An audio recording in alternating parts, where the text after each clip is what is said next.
why don't we jump into our special segment this week where we are going to be talking about actors turned directors. So we'll discuss the best of the actors who've made that transition into the director's chair. Yep. So the first thing I'll say before we jump into this one is that I was kind of reading a bit about this sort of actors who've made this switch to directing, which is quite a big jump from in front of the camera to behind. And many say it's actually a progression and not a transition. Mm-hmm. That you learn so much from being on sets, from working under different directors, and you kind of learn the skills that you need to create a film and create a narrative. So I thought that was very interesting before we kind of jump into our picks for some of the best jumps that actors have made to directing, that a lot of them see it as sort of this progression in their career and this thing that they ultimately want to do. And I find that so interesting. I completely agree, because I actually started off in acting. Right. And that was like, I was a theatre kid. I was going to be an actor. Yep. And I think it literally was, weirdly enough, acting that got me into directing. Right. Really? I think it was that side. I was on the set of a stand show, and I was acting in that. And then it was just like, still to this day, the best like interaction that I've had with the director. Just his sensitivity, and I don't know. It was just like, and I think it was like in that moment that I was like, okay, like actually, and I think it was, I like to hope that it was that kind of background that helped, directing like projects like the 16mm film I directed last semester. Yeah. I 100% do agree that to me at least, it was more of a transition rather than like because I think, you kind of being in the head of an actor helps, because you see that, you understand what is required of an actor to produce an emotional performance, and as a director you can be on the other end of that, and try to elicit that response in a kind and sensitive way, you know? And I think that's I agree. Well, I find that so interesting that you say that, because that's what the thing I've always thought about was, I haven't done a lot of acting. I did like all plays when I was a kid and stuff, at school, but never anything to what you have done. And I just find that interesting, that I feel like that's one thing that I really do need to learn as a director is, we learn so much about, how to production design and framing and composition and, what a camera movement means. But how do you get someone to jump into someone else's shoes and create a character out of nothing? And I think that's so amazing that what you were saying, where you could what it's like to be an actor. So having that experience, jumping into the director's chair, you can guide them through that process a little better than maybe someone who hasn't. And I wonder if that's something that, the examples that we're going to talk about later, whether that was kind of why we've seen some great successes, and some of the most famous directors and biggest blockbusters are done by these actors turned directors. And I think that is an experience that's so important. And I know some directors say that to be a director, you need to be an actor. You need to understand that process, the art of that, of performance. Yeah. And exactly what you were saying, where it's also something that's inspiring, working with different directors and having them guide you into a character can teach you how to do the same to someone else. Yeah. And I was going to ask you about that when you were working with that director and you thought you wanted to jump into the director's chair. Was it them that inspired you to do that? Was it the directors themselves that did that? 100%. I think it was the first time in my head I'd had, as an actor, like wanting to be an actor in the industry, I had this preconceived notion that directors were scary and terrifying, and these like big scary creatures that kind of came out of the dark, which in some cases 100% I've worked with directors like that, but I think that was the first instance that I saw that it was like, I don't know why, this is such a random story. We were filming in Tasmania on this massive, like, we were going up, like hiking up this hill, and I was younger at the time, and like it was awful conditions, like raining, and it was cold. It's Tasmania. It was snowing. Yep. We were freezing doing this scene. And I was required to like have my feet in this like icy cold freezing water, which was a health and safety, because it was like, like hypothermia levels. Yeah, yeah. And just the way the director, like, I didn't even know he was the director actually, because he came and he was like, he was like giving us like muffins and stuff, and he was talking to us, and it was only when he left, they were like, oh yeah, that was the director. And I was like, wow. Hey, like he was such a lovely, and I was like, I think you can make that, it has that difference, because then when I watched it later when it was on streaming, I was like, there was that, like, you could tell, I don't know, it was like, even though that one episode was directed by him, I was like, I had that extra level of just like because we felt more confident. And then, Yeah. you know, and it has such a difference. And I think when we initially talked about doing this as a topic, that was what I looked for. And I was like, what are actors that I know that like, they almost bring that extra that I can see them also potentially doing that as like a director. Sure. Yeah.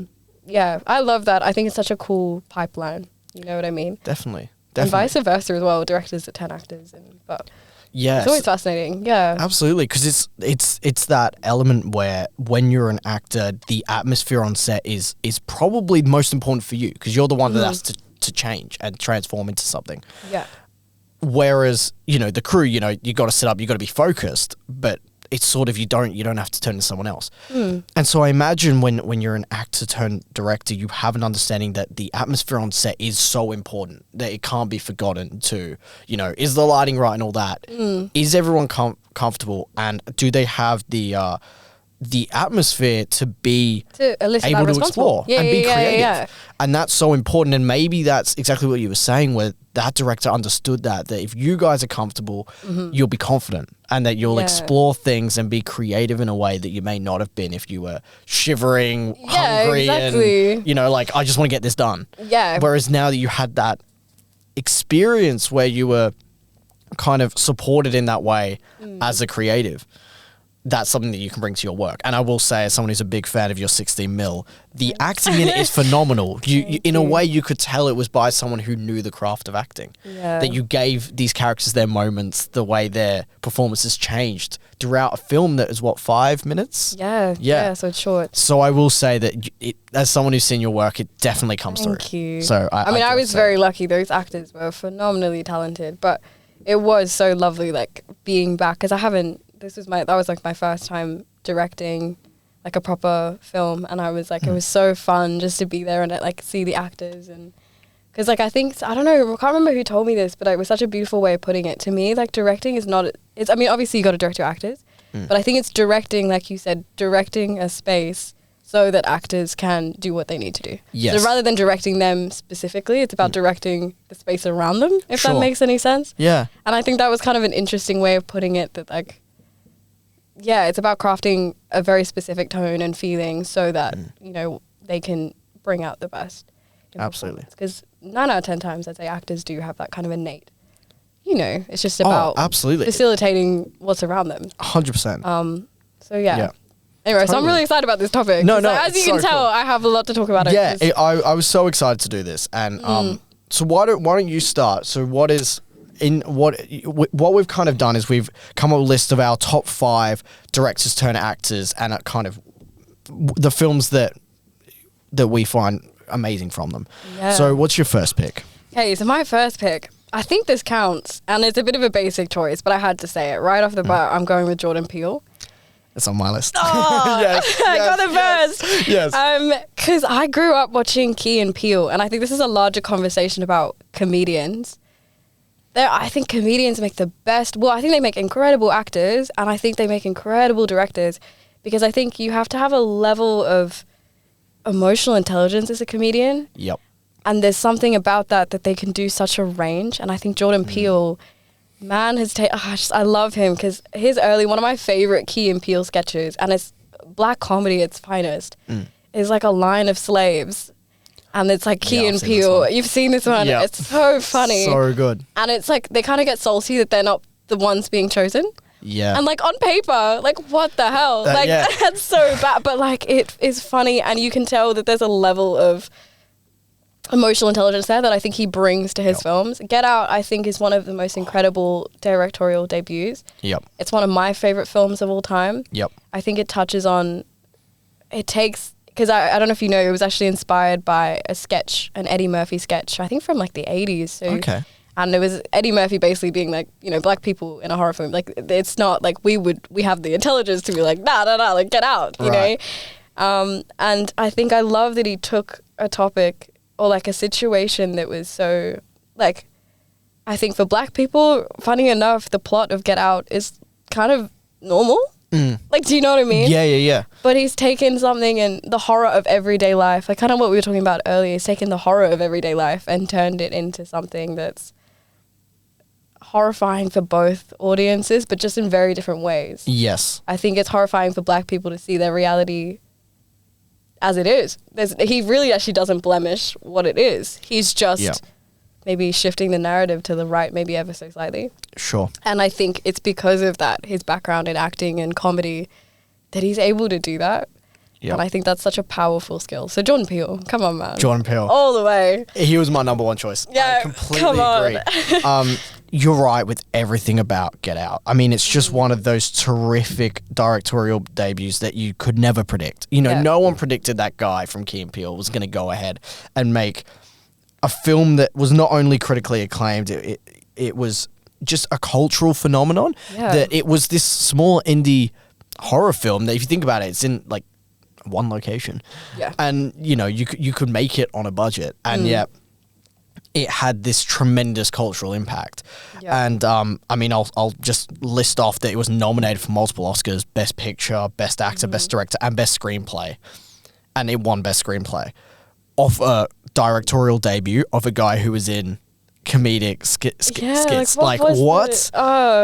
What is that? That's just insane. And he has said about directing the film that it came from a deeper place in his soul than comic work. So he always wanted to deal with horror thrillers. That was always what he wanted to do first. And that he said this film is simply his truest passion. It comes from this fact that in order to deal with my own fears, I wanted to be able to master them. Yeah. It's what I wanted to be doing, is what he said. And I think that comes through with it, that it's from a lived in experience and from an understanding of the world that told in such a cinematic way that it's this film that has the tense moments and things like that a director needs to be able to understand. And this is a guy who hadn't, you know, it's not like he directed a bunch of shorts done before that. This was his sort of first experience really behind the camera. Yeah. And he knocks it out of the park. And then continued that with Us and Nope as two terrific films, in my opinion, as well. I was going to say, I don't know if it's an unpopular opinion. I think Us I love Get Out, but I think for some reason Us has like a little, I love Us. Yes. There's something about that one that really, I probably have rewatched it the most out of his 3 films. Sure. Maybe because for me, I would say Get Out was like my first like love for him. Yep. And probably actually is my favorite of his. But Us is something, just with every rewatch, I get something more out of it. Yes, I agree. And yeah, I think again, his dark comedy just shines through. It is so good. His ability to take just things that are funny and not funny. The best scene in Us is I don't know if I can swear on the clap. Yeah, no, yes, you can. Oh, hell yeah. Yep. The fuck the police scene. Yeah. Iconic. Iconic. So like, so good. It's he's such a genius in that way. He is. And so. Yeah. I completely agree. It's actually funny that we have a similar experience with Jordan Peele's films, where Us is the one I've seen the most. Yeah. And I actually find it's the one I can come back to the most. 100%. In a way. And I think some people think it's more of just a standard horror film, but as you say, the more you watch it, there's so many elements. And he also, I think, leading to kind of the topic of today, he deals with his actors so well that you have phenomenal performances. Daniel Kaluuya, who is reasonable unknown. I mean, apparently he literally offered him the job on the spot of his audition, that he asked him to do one scene like 5 times and he nailed it every time, and he went, "You've got the job." And then Lupita Nyong'o in Us is just terrific. The way she plays both characters that feel so different but look the same, it just... And shout out also to Winston Duke. I love that man. Winston Holding Duke it is down. so good in that. He's so good. I have to admit, he's so funny in that film as well. He is the perfect, like... I love it. And because I remember when I first watched Us, I was studying psychology at the time. And maybe that was just me being like a pretentious psychology student. But there was so much to take away. I love that kind of like nature versus nurture and like what having a soul means.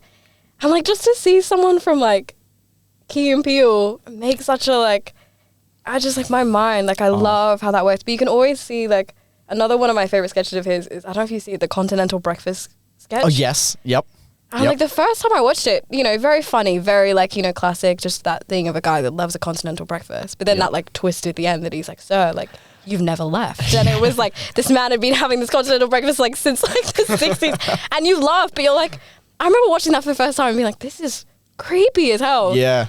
And he does that so well. And he brings that out in like, you know, an audio, like, you know, a character on the surface like Winston Duke, who is kind of almost the comedic relief of the film, but has such the ability as well to be the other side of that. And also the child performances. We were talking about that in Speak No Evil, but the child performances in Us are so beautiful, so incredible. That little boy, I don't know his name, I can't remember his name, but such a gorgeous performance. That last look that he gives her when he realizes that something's off, chills every time. That ending, you just... Right? Like, it's so crazy. And like, even just the helicopter shot of all the people standing around, he just has a way of bringing you into this world that's kind of so interesting and unique, but it feels real and lived in, and he does that so well. Yeah, because even Nope is just such a random sort of film, you know what I mean? But it still just delivers. So I completely agree. Jordan Peele, give this man his flowers. I love him. Absolutely. Yeah. My number 2, please, yes. John, me too, is Clint Eastwood. I knew. Yes. Yeah. I don't have it on mine, but I was almost gonna do it. Yes, I had to, because, you know, he made his breakthrough starring in Sergio Leone's spaghetti westerns, you know, for a few dollars more, The Good, the Bad, and the Ugly, of those. He was just such a big actor, you know, and then he made his directorial debut in 1971 with Play Misty for Me. The same year he starred as Dirty Harry. Great. And you just kind of went, wow, okay, so this guy's doing this. But then it's how his career has just continued that you went, oh, he's a legend as a director, as much, let alone his acting. Yeah. And I just want to list off some of the films if anyone can't think of them off the top of their head. But so he directed Unforgiven, 1992, first ever Academy Award nomination and win for Best Director. Then Mystic River, $1 Million Baby, which I think is phenomenal, and he was in it and got and won 4 Academy Awards for that film. He also was, this is what I was trying to remember, he scored his second Best Actor nomination in that film too. So not only was he in front of the camera, but he was behind as well. Gran Torino, Invictus, American Sniper, Sully, The Mule, Richard Jewell. Won't stop. This man is insane. What? Yeah. What a transition. Incredible career. I, embarrassingly enough to admit, I haven't actually seen many of the films he's acted in or directed in. I've seen The Good, the Bad, and the Ugly. I've seen Dirty Harry. But again, I read every list I read. He has got such an incredible career, and I think it does, to take, just to be able to, how many people can say that? Do you know what I mean? Exactly. That's so, the stamina this man has to keep making these, and each one is, you know, I've looked at reviews, I guess, at least, and they're all consistently very good films. Exactly, and he made history. I mean, he's so at the age of 91. He was he 91 now? Yeah, oldest actor to star above the title of a movie, which was Cry Macho in 2021. Of course, but he's got another film coming out. I respect that. He's like the Betty White. Yeah, I just can't stop. So, not only has he done all these incredible, and these have gone from smaller films to, you know, films like American Sniper and Sully, you know, big films on big characters. And now he's got a upcoming film, which is, you know, receiving kind of it's in the news quite a lot because it's Clint Eastwood doing another film at this age. Called Juror Number 2. Don't know if you heard anything about this. Actually. Yeah. Okay. So it's a film about Justin Kemp, who, while serving as a juror in a high-profile murder trial, finds himself struggling with a serious moral dilemma. One he could use to sway the jury verdict and potentially convict or free the wrong killer. So again, and I think Clint Eastwood very much stays on the side of these sort of thriller dramas. But he's got another one coming out, and I just find that to be so interesting. Incredible. No, that is a good pick. I have to say, icon. Have you heard about the way he operates his sets? I don't know if you find, because I find it interesting that I've heard lots of interviews with people who worked with him, and there's a really famous one by Matt Damon.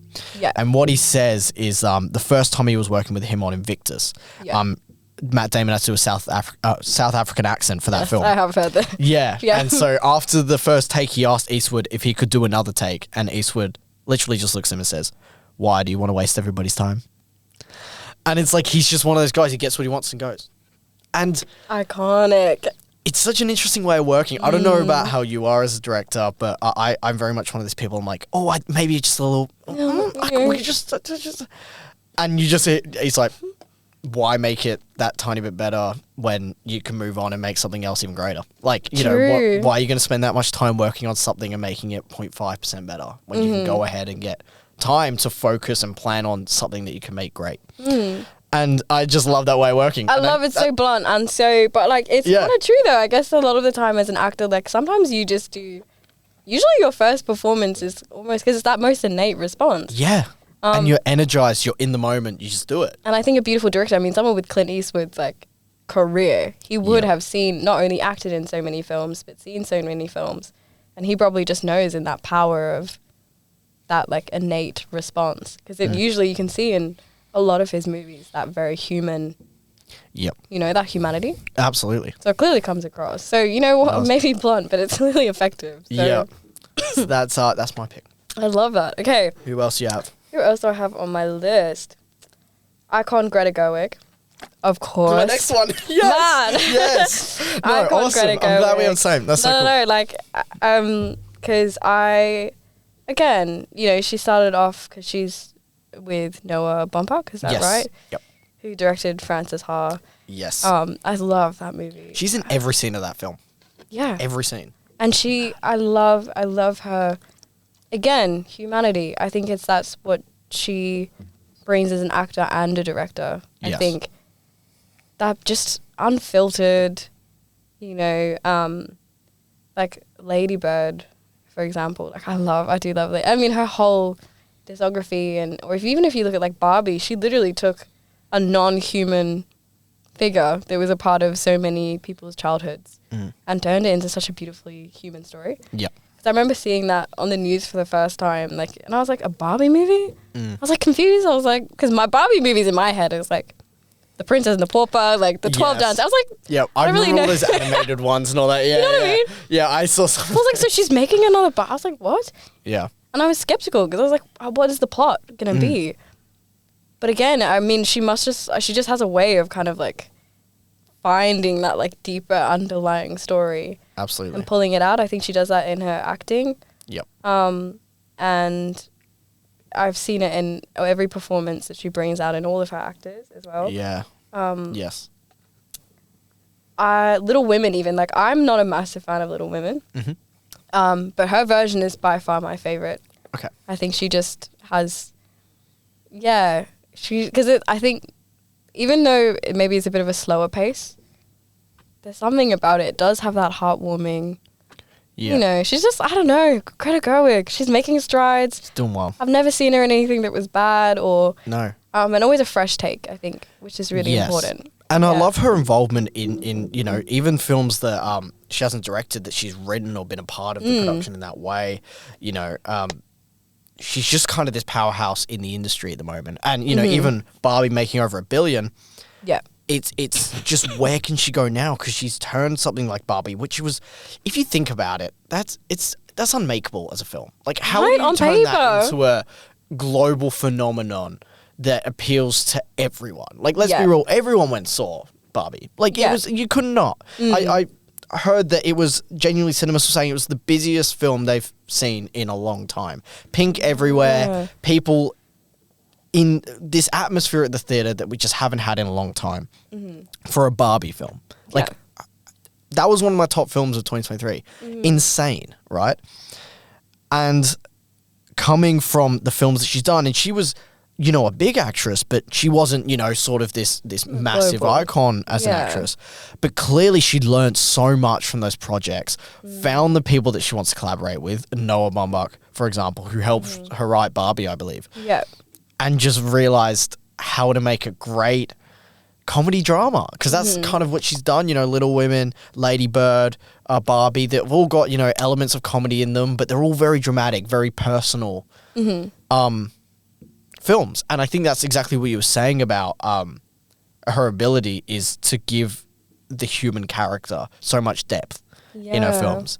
And that ultimately has come through. And she's working on the Chronicles of Narnia film for Netflix now. Which I'm so excited about. You excited for it? Yeah. The thing I love most about her is that she kind of just says because I think as a director, it's easy to get into the habit of, you know, trying to say something a lot deeper and then trying to get lost in the kind of like, I have to say something. It has to be deep and profound and something that no one has really said before.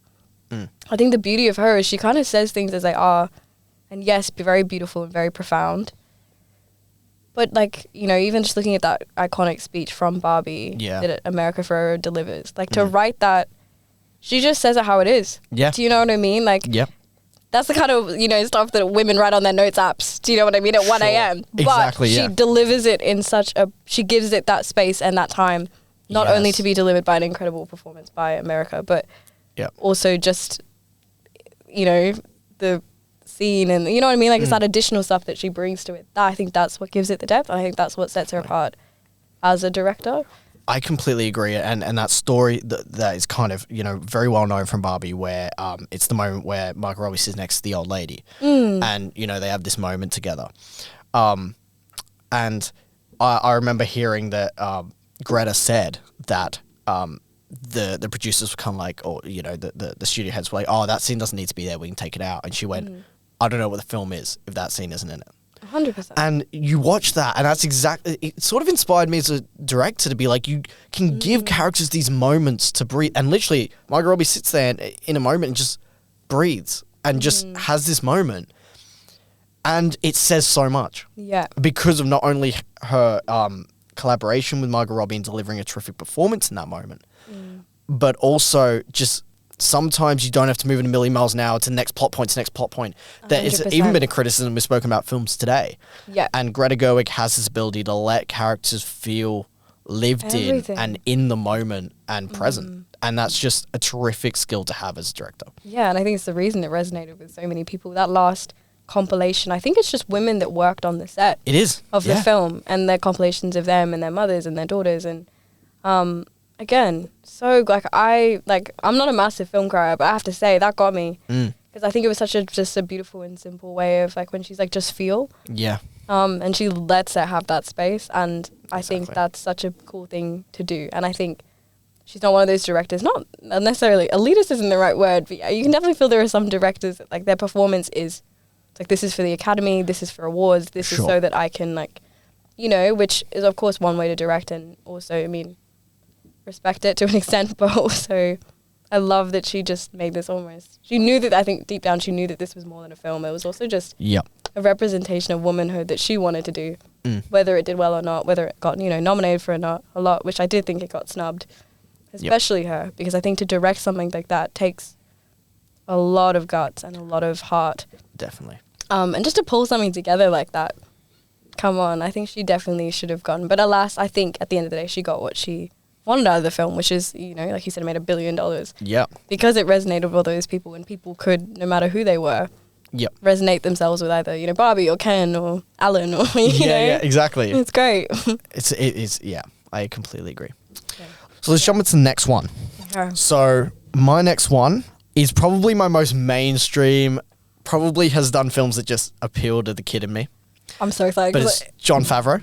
Oh, it's not where I thought you were going. That's a good one. Okay, Jon Favreau. So, obviously, big actor, Rudy, PCU, and a couple of episodes of Friends. Yes. Oh, Deep Impact. One of Monica's best boyfriends, in my opinion. But yes. I'm glad you agree. He's so funny. Okay. Deep Impact, Daredevil, Elf, and of course, the one where he was the chef. Is that cook? That was in Chef. That is called Chef. That is called Chef. Yeah. Called Chef. I don't know what his name is in it. I'm pretty sure it's Chef. Like, I don't know. But and of course, Happy Hogan in the MCU. Yeah. But he's gone on to direct some really great films that I just think everyone's kind of just enjoyed. They're just family-friendly, heartwarming films. You have Chef. He directed that. I didn't know that. There you go. Amazing. I believe that was his first. I love that film. Iron Man 1 and 2, which, come on, the first Iron Man. I didn't know he directed those. Yeah. Seriously? Yeah. Oh, iconic. So, I mean, he kind of kicked off the MCU. I mean, Iron Man is now the start of a new era of Hollywood. 100%. And that was him. Yeah. You have Elf, was directed by him. I didn't know this. Which is a Christmas classic now. Oh my goodness. You know what I mean? This is opening my eyes. I know he directed, don't get me, the first season of The Mandalorian is mostly him. That's him. Yep. Yeah, that's isn't him. it? And he also did The Lion King live action. Well, the new one. The one that looks like live action anyway. Yeah. The Jungle Book, the more recent one as well. And he also directed the Chef Show on Netflix, which I believe is sort of a cooking show. Yeah. But the thing for me that I found is I think The Mandalorian is one of my favorite things to come out of Star Wars 100%. Since the original films. So I love that. But I just love not only the diverse range of these kind of films that people, again, didn't know were directed by him, but also where he's going and how he's been at the forefront of new technologies. Because The Mandalorian, where he worked with Greg Fraser, this technology is so interesting. Yeah. And he was sort of at the forefront of that with The Mandalorian. And also kind of VR environments in general with The Lion King and The Jungle Book, where you've got, real people interacting with completely CGI figures in a VR space. So, and I can't wait to see how that develops, because those technologies not perfect as they stand. You can always kind of tell something has a bit of a volume look where the background just seems a little flat. Yeah. But I have to admit, I think how far he's come as a director and where he's going, I think that's what just excites me. That, it's probably not as it's crazy impressive as someone like Clint Eastwood or something like that, but he's delivered films that have made me so happy and that have been such a major part of my life, with the Iron Man, with The Mandalorian, Chef, Elf. All these films are just such family fun films. 100%. You know what I mean? And there's a lot of that's what you want from cinema. But they're great. You know what I mean? They are just. It's probably my more mainstream pick, but I have to admit, Jon Favreau, I think he's doing a terrific job. And the way he's taken over in Star Wars with The Mandalorian, I can't wait to see what he does with the new film. Yeah. Great to see Mandalorian coming to the big screen, where I believe he belongs. And he's also currently in development of The Jungle Book 2 as well. So a lot more to come with Jon Favreau, but I had to throw him in there as a top pick for me. 100%. Do you think that his background in acting necessarily, because I think one of the strengths for him is that world building, like you said. Yes. Incredible world building. As an actor, do you think that's kind of almost linked, maybe? I absolutely think it is. Yeah. Because I think what these films stand out from other ones within their respective genres and universes is they all feel so real and so, they have so much depth. Yeah. And I think that's with The Mandalorian, where the exactly like what you were saying, the world feels so lived in. And I think as an actor, he understands that the actors need to feel like they're in this world to fully flesh it out and to make it feel real to the audience. Because if the actor doesn't believe it, the audience isn't going to believe it. Especially when you have Pedro Pascal in this massive Mando suit. Yeah. He's got to Exactly. And 100%. He's got to somehow create characterization from someone you can't see their face. And also it's otherworldly. These people, he's literally taking a loved, beloved, iconic world and trying to bring it to these actors and you know what I mean, and a new generation as well.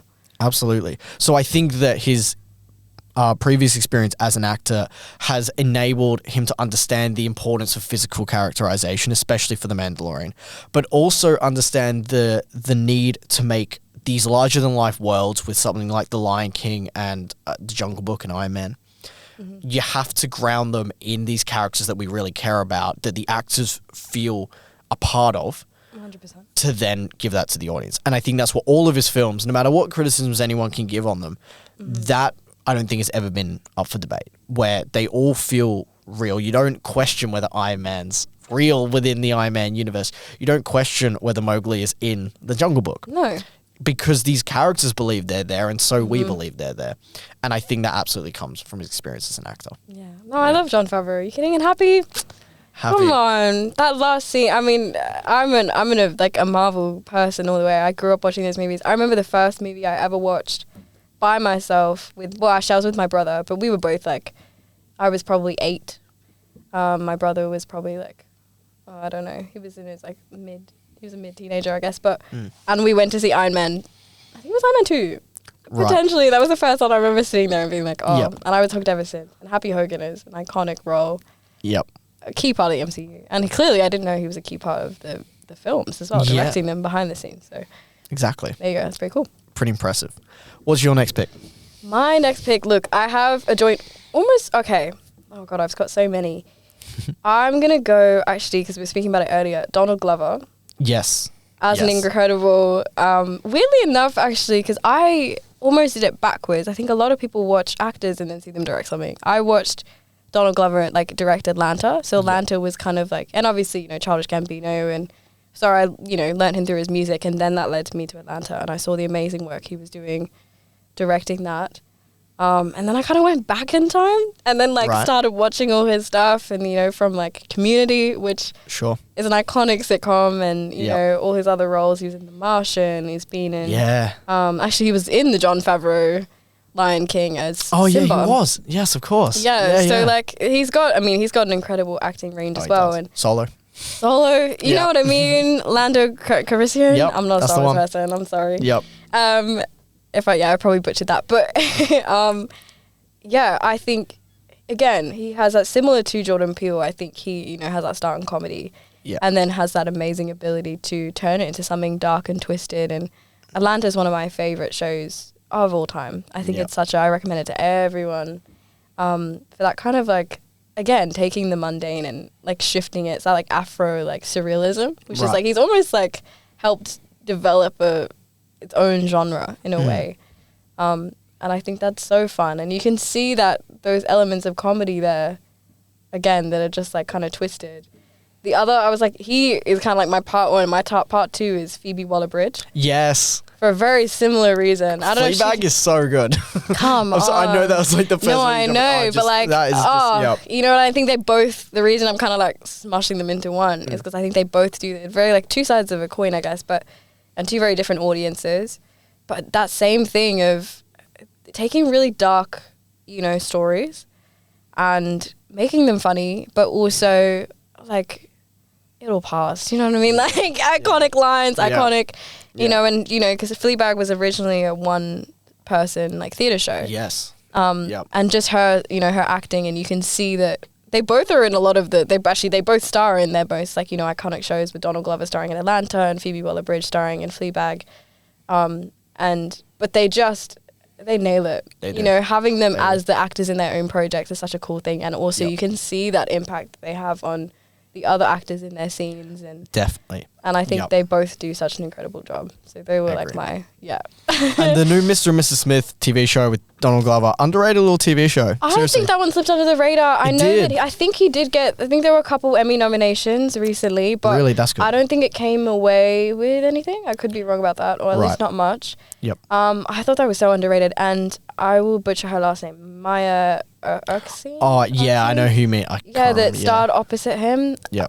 The chemistry was so good, and I know Phoebe was originally meant to be in that, and they worked together a lot. Thinking about it, haven't they? With Solo as well. Yeah. I just I do love those two. I have a soft spot in my heart for both of them. I hope they do collab again in the soon, because I think they are such a great. They would have been great in that. They would have been great in that. It just would have been the perfect comedic blend, but they have so much depth to the characters that they play as well. And I think that's what I've heard that is so great about Atlanta, that it just has so many elements to it that are so perfectly written by him. And that's great. Is Atlanta the one where I've seen sort of the scene on YouTube, and again, it could not be, but it definitely has Donald Glover in it, where he's ordering the kids meal. Yeah, I don't know if that's like not the best part of the show, but I love that scene. When I watched it and I went, I gotta check out what this is. You've probably seen more scenes than you think. I still think as well, and I have to give him credit for this, he created one of my favorite characters in TV history, played by also in Get Out. He says he's the one that delivers the Get Out line. What is his name? But one of my favorite, Darius. Anyway, the character's name is Darius. Right. Iconic character. So kind of like, I would say one of the most famous episodes of Atlanta is called Teddy Perkins. Okay. You could honestly watch Teddy Perkins as a standout. Peak, very Jordan Peele horror. I think it's meant to be a bit of a parody of Michael Jackson. And Donald Glover actually plays the titular Teddy Perkins. He's kind of in like, for a lack of better term, it's almost whiteface. He's like a black guy that obviously is very whitewashed now. So he's got the very pale, ghostly white skin. It's like Michael Jackson if you like emphasized all his features. So quite creepy, you know. And he's like in this like cold big house alone, and and just delivers like an incredible like 40 minutes of TV. Just like the comedy in it of the ridiculousness, but also feeling so uncomfortable at the same time. Like that is, yeah. And I think, you know, starting on shows like Community, I think he says this himself. That's kind of what helped, you know, because take him to those like, but seeing the jump is so funny. Oh, you know what I mean? Yeah, like, absolutely, yeah. But yeah, he's so good in Community, I have to admit. Yeah, that's funny. Troy Barnes, incredible. Yep. Yeah. What's your next pick? So, well, I kind of had one more, but it was.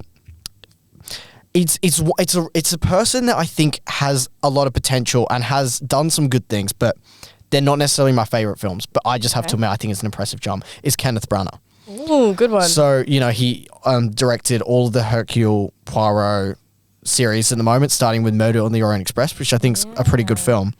But he also did the first Thor. And films like that. So he's had some sort of big mainstream hits. And I just had to throw his name out there. That I won't spend too much time talking about it, but as someone who's this kind of theatre actor that has this great gravitas and weight that's in these dramatic roles. He was in Oppenheimer. Yeah, true. Sort of someone who you know, feels very like a Shakespearean actor type of person. And he takes that depth and drama into a lot of his films, and something like Thor, which, you know, people, it has its lovers and its haters, but I just think it works with something that, you know, Thor is kind of from the Greek gods sort of, you know, lore and mythology.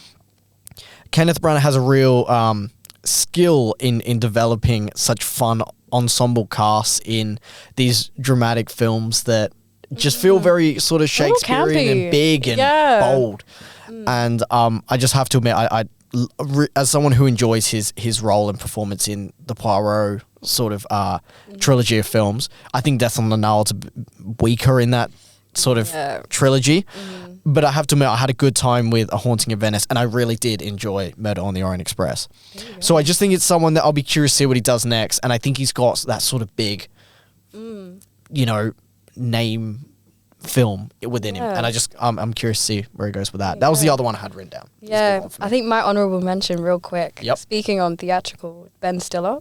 Yes. I think in a similar vein, like Secret Life of Walter Mitty, I think is such a beautiful film. Brilliant film. And I think he takes that very theatrical, his style is very, you know, theatrical and, you know. Yes. And he turns it into something, he uses that theatrical style for such like a beautiful, fun, crazy film. Like the best thing I think about The Secret Life of Walter Mitty is there's the scenes that's like in his head where like these massive like action sequences pan out, and it was just like him in the elevator like waiting. Yeah. And I think again it's that acting background that does that. So yeah, in a similar way. So I'd love to see Ben Stiller do more. Definitely. So I'll ask you, which actor turned director do you think has the most potential? Oh, out of the ones that we've talked about? No, or just in general. In general. Look, I'm going to mention, I haven't actually seen it, but from what I've heard, I'm actually really curious to see what happens with Zoe Kravitz now. Yep. Because I haven't seen Blink Twice. Yep. But I've heard a lot of really interesting things. I really love her as an actor, you know. Yeah, and I need to go see it first off, but also I think it's such an, you know, great, if this clearly is doing well, and I would love to see where she goes with this, you know, if she's going to lean into that more kind of, because it looks a bit like kind of Get Outy, you know, that kind of thriller. You'll know more obviously, but definitely, it'll be interesting to see where if she even goes further in that directorial path, you know, similar to Jordan Peele and like, you know, Donald Glover. Yeah, that's one that excites me at least. Yeah, absolutely. No, she was actually on my list for that. And you know, she related to what we were saying. A quote from her that I was sort of looking as I was doing my research is that she said, "There's something very important about the relationship between a director and actor." So she really brought that in, and you know, her partner Channing Tatum is in the film, and he has one really great scene in it. Like he's great throughout, but I mean, he has this really interesting acting moment, and I was like, wow, she's really brought a lot out of these people, and it's a very well crafted thriller. I was very impressed with it. I don't think it is quite as solidified as something like Get Out. I can't even put my finger on it. It just doesn't quite have the tension and the build up that those did. But you could see the potential, and I actually think it nails that third act. It really, once everything happens, as it always does in these films, it works really well, better than I thought it kind of would have. Yeah. But I have to admit, well directed and impressive first time directing performance. So I definitely think Zoe Kravitz was on my list. Definitely one I'm curious to see what happens next. The next one the big one I think has a lot of potential, which is funny because they've only done, this is really new, but Michael B. Jordan. You know what? Yep. He was on my list too. Yeah. Because he directed, is it the most recent Creed film? Creed 3. Yeah. And he's in development of Creed 4 that he is directing. But I found what he did with Creed 3, and don't get me wrong, I'm not saying it's a perfect film, but I really, really enjoyed it. I thought it had, the best part about it was the character interactions between him and his best friend or brother, I can't remember, but I think it's best friend, with Jonathan Major's character. And I love how he brought a new style and vision into the film whilst also making it still feel like a Creed film. But the character moments, I just remember the first scene of them eating at a diner. Yeah. Just well crafted. Really interesting moments where these two people haven't seen each other in so long. And one person at the height of his fame and career and the other person just come out of jail. Like this, how do you interact in that moment where this person's got everything you want? Just such an interesting directorial debut. First filmed for IMAX, which as an IMAX fan I'm like, wow, like he's got the ability and he creates these very visceral boxing scenes filmed for IMAX. It was filmed beautifully too. Filmed so well. I think it was one of those things, the Creed films can always get pigeonholed as kind of like, not like dad movies, but like those kind of like very masculine, like, like there's just a bunch of guys fighting. But actually watching them, I was surprised, especially the one that he directed, by how much empathy and emotion and heart it had, I guess. And I think that's such an interesting thing to do in a movie like that. And I thought he nailed it, actually. I really do, yeah. And it's interesting that he kind of, his story of how he got inspired to make it, where it was working on the first Creed film with Ryan Coogler, where Ryan said to him like, oh, you should direct. Don't wait for the right time. Dive in the deep end, make it happen. And then, Michael B. Jordan was saying they were looking for a director for the third Creed film, and he looked around and went, oh, I guess it's going to be me. And what an opportunity. He took that with the character he's already played, so he sort of has that headspace of Creed. So the character work is there and it exists, and he can only elevate those, not only through his acting, but also through the storytelling, that he can 100%. tell parts of Adonis Creed's story and journey that he may not have had an opportunity to do before. And I can't wait to see what he's going to go on to with Creed 4. And I think I look forward to see where he's going to go. I don't know if you know, but it was actually recently announced he's got another film in the works that he's directing. And it's called, it's a remake or a reimagining of the Thomas Crown Affair. And this is in collaboration with Amazon MGM, who were a part of the Creed films. And that's an interesting one. So it's the third kind of reimagining of the Thomas Crown Affair. And the most recent one was in 1999. And it's Pierce Brosnan, who plays a rich playboy who enjoys stealing art for a hobby, but meets his match in an insurance investigator who quickly fall for each other. So it's this sort of con man falls in love with the enemy type of thing. We love it. Yeah. Love it. And he is going to be, I believe, starring and directing it. I believe so. So I believe he's going to be in it. I don't know if it's in the titular role, but I'm assuming it might be. But yeah, I believe he's going to direct it as well. So he's doing Creed 4, and he's got two films, big films from what we can see, 2 big films with Amazon. I can't wait to see what he does. That's awesome. No, I think it's like you said, like I remember they tell us this in some of our classes as well. I think at the end of the day, sometimes the actors even know the character way better than the director. True. It gets to that point, and I think that's maybe why the Creed movies, and hopefully Creed 4 will shine. Because like you said, he's sat in that character for so long. It low-key gets to the point where it's like, he does kind of know it better than anyone else, he's been in that shoe, so who else better to direct it? I think, and it really comes through. So, absolutely. Hell yeah. Absolutely. So I'll ask you next, which actor do you think would make a good director? Someone that hasn't made that leap yet.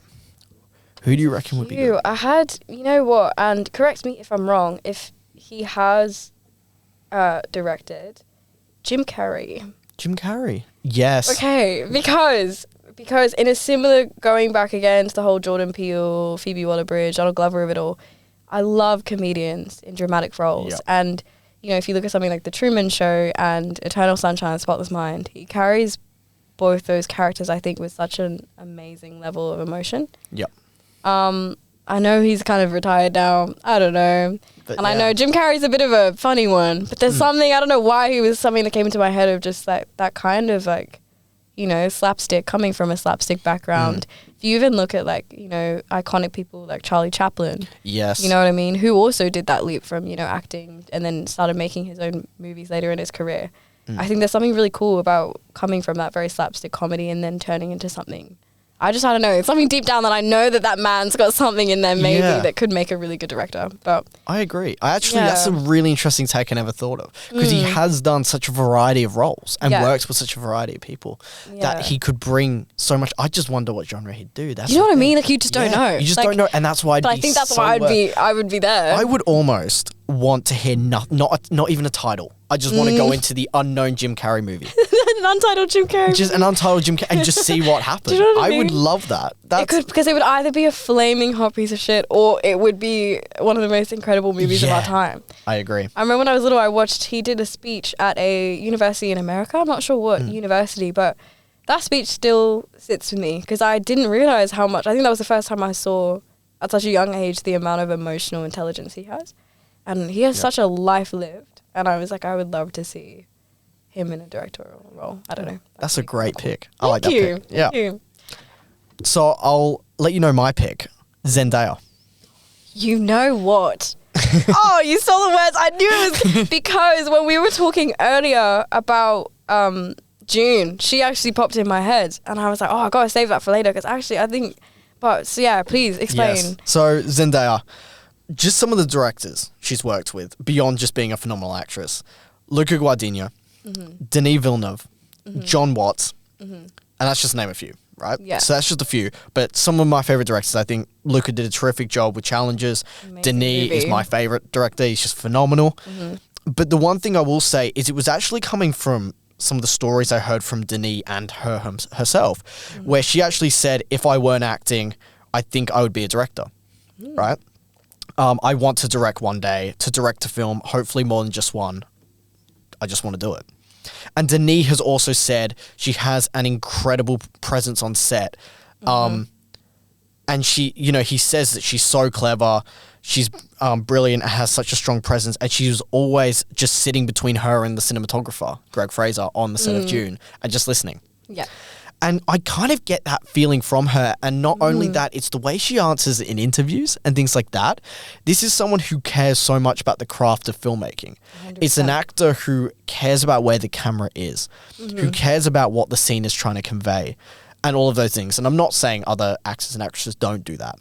But I will say that I think Zendaya just has this ability to transform into a role, but also just has, you can tell she's super intelligent, super aware of the scene she's in. I don't even know how to put into words. No, but that's a great way of But putting I don't know it. if you agree. I just find that's what I get the feeling of. Yeah, you stole the words because you know what I was thinking of as well, because she's worked a lot with Sam Levinson, obviously, who did like Euphoria and Marie and Malcolm and Marie. But I think the reason that she would be such an amazing director is because personally I don't love Sam Levinson as a director.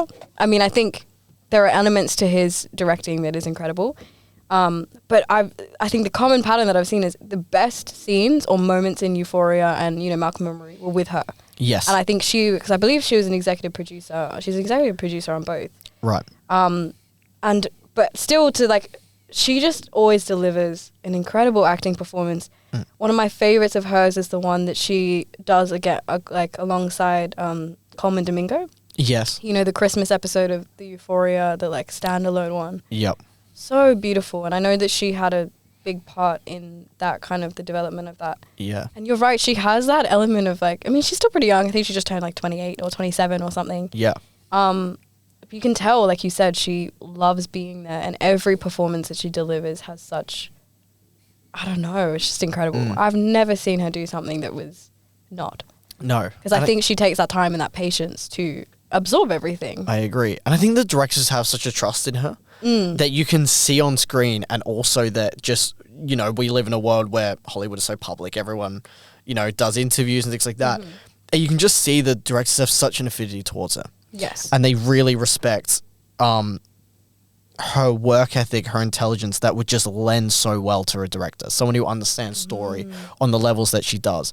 And I just love the diverse range of films. You've got this, sci-fi masterpiece of Dune, and then you've got, Challenges, which is this more, tennis drama. It's just such a range, despite, and Euphoria, of course, you have to mention that performance. Just such an interesting person in Hollywood at the moment. It's going to go on to do amazing things. I think we all know that. Probably going to be one of the biggest actors of our time. And I just think, rightfully so, give her the opportunity to direct something that she's really passionate about. I almost see sort of a Zoe Kravitz or Michael B. Jordan situation here, where it's either something that she's played before or this passion project or this thing that she wants to say. Fresh. Yeah. Someone who has this something she wants to share with the world. And I think that give her the opportunity to tell that in a film, and I think you would have a masterpiece on your hands. I really do. Yeah, amazing. It's I think just the thing I think that all these people have in common is that actors and directors are kind of the same side, so the opposite sides of the same coin. In that I think both have such an ability to, they have these stories and these emotions in their head, and one is just about delivering that performance. The other is just trying to get it out of that person and push and pull. And so I think when you combine that same person into one role, you always, I would say 9 out of 10 times you create something beautiful, because they don't have that. There's no tugging. It's just the story that's in there. And I think that's why it's so exciting to watch. Because you're this is, and I think she would be incredible with that. And she just seems like such a kind person as well. So cool. You know what I mean? So cool. Absolutely. You want to get a drink with her. She seems like a dope person. So I would love to see anything that she directs. And I think she deserves all of the love and attention. Real ones know her from Shake It Up. Oh, yeah. On Disney. Yeah. And Casey Undercover. That's something else. Not to brag. I was an OG fan. Yeah, right. I was an OG fan. And she just... But even in those, shows, I remember she always had that age, the wisdom beyond her age. And I think as a director, it'd be such a benefit. I think because she started so young, she has that benefit of being in the industry, which obviously being a child actor is difficult. But in her case, might also be a bit of a blessing in that she's grown up in it. And so when she does emerge as a director, I think she'll be so well developed as well. And even at such a young age, but I think is a blessing because she'll have that time to hopefully create lots of films. Absolutely. Yeah. Absolutely, I agree. So, who would you say is your most surprising debut of an actor turned director? Ooh, that is a good... The one that caught you off guard. That is a good question. You know what? I don't know if this counts. But just because I was oh my God, I recognize her. I can't remember which one came first, but you're going to tell me because I'm blanking on names. The lady that directed Promising Young Woman. Oh, I know who you're talking about. Exactly. Yep. That is directed by Emerald Fennell. Thank you. Because she, again, I don't know if that's a bit of a rogue choice. I've seen her in a few films, and she was in The Crown, and pretty good actress. And then I put it together, and I watched Promising Young Woman. I was this is such an incredible concept. I was oh my God, it's the same actress. And I think Promising Young Woman is a directorial debut. Yeah. Surprised me. It was right off the bat, so strong. One of my favorites. Bold. Fresh and not unapologetic in its message. I think she did that with Saltburn. I know Saltburn. Yeah. I was a fan of Saltburn. I really loved Saltburn. I think people need to learn not to take things necessarily so seriously. Yeah. And I think that was kind of the fun of the film. Yeah, it just went too big. As in, I mean, the way it was responded by the world. 100%. It just didn't need to garner that much attention. I love it when a film gains attention, but this was a film that was supposed to be sort of an interesting, multi-layered drama, and I just feel everyone took they took 3 key scenes out of it and just made out as though it was the biggest deal known to man. It's the film as a whole is very impressive, very well done. I agree, and I think a bit of fun. I think people need to learn how to have fun again. Sometimes at the cinemas, I think everyone was oh, it was so unrealistic and predictable, and I was but also, isn't it funny that this guy Like, I think that's low-key the point. Yeah. That he didn't have to do anything necessarily terribly creative or crazy or, like, to trick these really rich, idiotic people. Exactly. He didn't have to do anything. That is the point. No. They fell right into his trap because a 9 out of 10 times they will. And I think she captured that well. And again, I think she captured that really well in Promising Young Woman. Yep. I watched that film with my entire family. Really? Yep. Saltburn? Yep. So I watched it many times. I watched the first time with my whole family, then one sister didn't get to see it that family movie time, so I came and watched it again the next day with my sister. So I've seen it with arguably the people you should not see that film with, but the wrong crowd. It was pretty fun to watch that film with everyone actually. Oh, Because also my parents and everyone was actually into it. They thought it was pretty good. Yeah. But then those moments came and I'm sitting there going, wait for it. And everyone's going, no, it can't get worse than that. And I'm going, wait for it. Yeah. Yeah, I watched it with so I watched it at the cinema first with a friend, and then my roommate later when it came on Amazon. I have to say, I think I tell everyone, if you can, get someone that hasn't seen it and watch them watch it. Definitely. The most entertaining experience, because you're sat there and you're like, I know what's going to happen. Yo, I work with someone and me and everyone at work were like, you have to take, because he's not a film guy at all. Yep. And we were like, you have to just take him, just tell him one night, just bring him to go see something. Yeah, He hasn't seen the yeah. film, he's not into it. And just go take him to see it, please, seriously. But that was pretty funny, yeah. Oh, so good. So yeah, Emerald Fennell, or going back again, Jordan Peele. Yes. I think the surprise, I was just like, wow. Oh, absolutely. Because when I saw who directed it, it was like a disconnect in my head. I was like, whoa. But yeah, incredible. I mean, yeah. Agreed. Mine's an interesting take, which I don't know. This is more because I'm trying to go with something different, but I do feel like this was a very surprising debut.